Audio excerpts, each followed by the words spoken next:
araw sa inyo lahat guys. Kung bago ka pa lang sa aking channel, huwag kalimutan pa-hit and like and subscribe.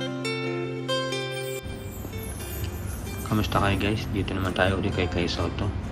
Siya nga pala guys, yung pag-uusapan nga pala natin dito ay tungkol sa interview kay Soto. Patungkol sa mga kung ano ang hangad niya makuha at pangarap at anong klaseng pag-iensayo at pagpapagaling ang kanyang skills, ang kanyang ginagawa para maging malakas. Sinagot ni Soto na lagi naman siyang nakapokus sa pagiging unang purong Pinoy na makakapaglaro sa NBA at humaba ang paglalaro niya sa basketball at lahat daw anong parte ng kanyang katawan ay kailangan niyang palakasin, kasama na rito lahat ng mga bagong moves, dribbling, shooting, defense at marami pang iba.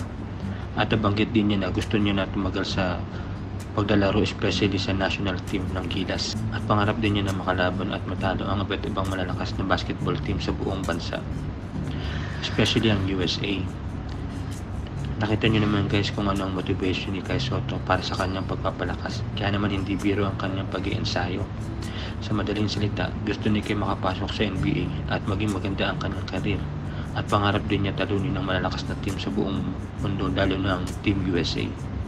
At isa pa sa sinabi ni Kay ay focus siya ngayon sa bago niyang team sa paglalaro at may pakita ang lahat ng kanyang natutunan, at pinapaubayan na lang niya lahat sa kanyang management at agent ang plano nilang pagsubok ulit sa susunod na taon sa NBA draft.